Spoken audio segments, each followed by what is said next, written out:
Hindi apektado ang mga Pilipino sa London sa mga protesta laban sa imigrasyon na naganap noong Sabado, Setyembre 13, 2025, kung saan mahigit 100,000 white Americans ang lumahok. Ito ang ibinahagi ni Glycer Casalmer, ang Bombo International Correspondent sa London, kasunod ng babala ng Filipino community na huwag lumahok sa mga protesta dahil sa dumaraming racist at marahas na kilos protesta.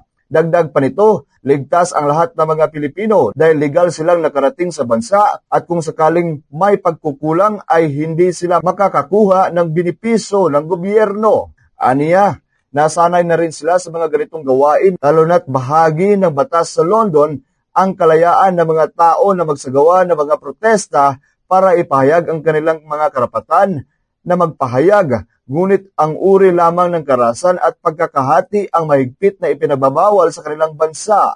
Hindi po tayo apektado because legally po kami dito na dinala or kinuha ng United Kingdom. Specifically po, mas marami po ang nurses dito. Affected lang kami if i-extend nila yung ILR po, which is indefinite leave to remain.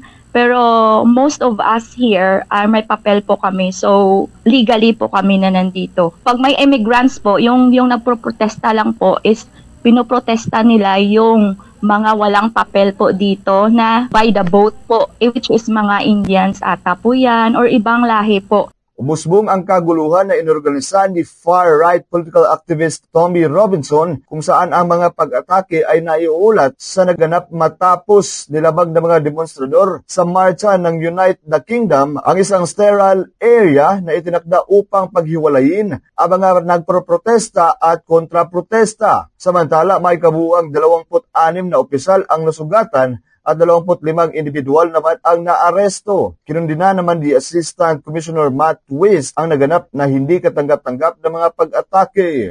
Mula rito sa lungsod at lalawigan ng Cebu, Bombo Nathaniel Sandoval. This is Bombo Radio Philippines, the #1 and most trusted source of news and information. Basta Radio, Bombo!